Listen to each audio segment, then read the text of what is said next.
You just mentioned that a lot of the millennials you've spoken to are saying they don't want to be teachers to their white colleagues or their white friends and things like that. But you do have in your book a clarion call for collective action to combat Black fatigue. You have the do's and don'ts of allyship. And so I just would like for you to talk a little bit about that, because I'm, Radio Andy is Andy Cohen's station.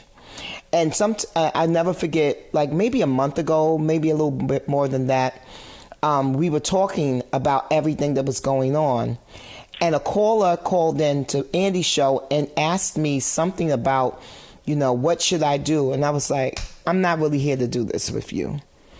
And Andy said to me, he was like, well, Bevy, they want help. They want to do better. I said, but they got to go Google. They got to go use the Google machine. I mean, that day I just wasn't for it.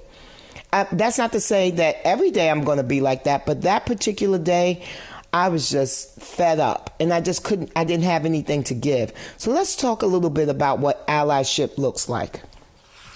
Yeah, so allyship looks like just respecting what you just said and acknowledging and recognizing that some days the burden, the emotional toll is just too much, and that we have to set boundaries, and it has to be okay to set those boundaries. That's part of the rest. That's part of the healing, right? That's part of the how do we take care of ourselves and our well-being.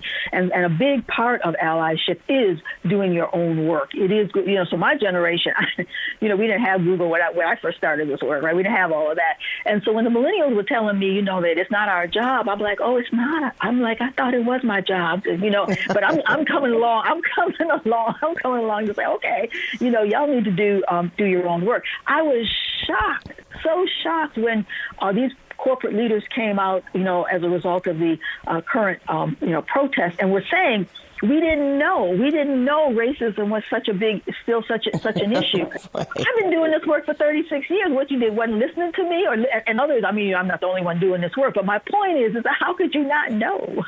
Yeah. So that's fatiguing in and of itself that you keep telling. So that's number one. So becoming an ally. So there are two different things. There's an ally and there's a power broker. Allies are great at the interpersonal level. An ally, can step in for you, and if they see something, say something, and you're in a meeting at work and somebody says something that's racist, don't always expect the Black person to be the one to have to speak up on it. You speak up on it. But, how can you do that if you don't even recognize it? You may not even know it. But a power broker is somebody who can change policies and practices, and that's how you get at systemic racism. Allies are not always in a power position. Power brokers, if you look up the definition of a power broker, is somebody who's an insider who can influence. And there are a lot of power brokers who can make those changes. We saw this happen. Not that some of these things are going to change the systems, but people all of a sudden, corporate leaders all of a sudden, we're going to make Juneteenth, a holiday for our folks. We're going to, decide that we're going to, put a 30% goal to hire more Blacks into leadership.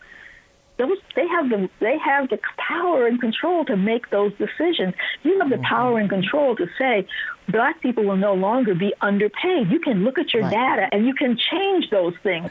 So when we talk about changing systems, when we talk about allyship, our allies are good, all fine and good, but I want the power brokers to come forward and actually dig deep and change the systems that are perpetuated and continue to disadvantage Black people.